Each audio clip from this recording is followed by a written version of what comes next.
Thank you, Mr. President. Mr. President, I am so glad that we are moving on our first appropriations package of fiscal year 26. It is a package of bipartisan funding bills that invest in our communities and reject damaging cuts from Trump and House Republicans. I want to acknowledge the chair, my partner, Senator from Maine, who has worked really hard to get these bills to this point, and appreciate the tremendous amount of effort she and the subcommittee chairs have put into this, as well as our ranking members. Mr. President, if you think like I do that we cannot have another slush fund CR that gives away more power to Trump, and if you think like I do that we need to reject a budget that was so plainly written by political appointees who do not care or know what our states need, instead make the investments we all know are best for the people we represent, then let me be clear. Bills like this are the best chance we have to get the best outcome for folks back home. In this package, we fully fund the WIC program and reject Trump efforts to eliminate international food aid programs, rural housing support, and food boxes that feed hundreds of thousands of seniors.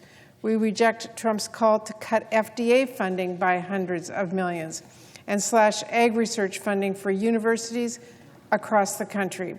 And we make investments to support our service members and their families and to keep our promises to veterans, funding VA health care, fighting veteran homelessness, and more.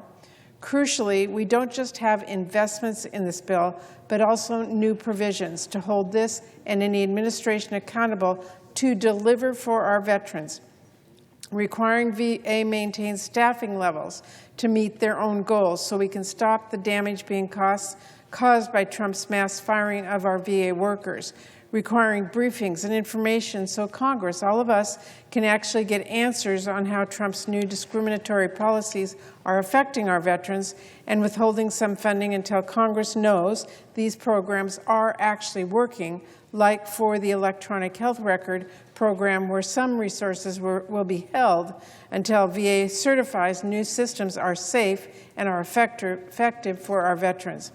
In addition to this package, we will vote on a ledge branch bill that rejects Trump's efforts to gut the Government Accountability Office and invests in the Congressional Budget Office and the Congressional Research Service as well to keep government accountable to laws and facts, and in security for the Capitol and for our members, something I know that everyone here is concerned about.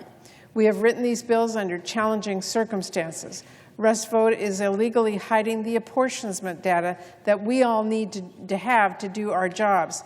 And we all recognize he has been illegally blocking funding we all passed for our communities, at least until the courts step in or public pressure forces his hand.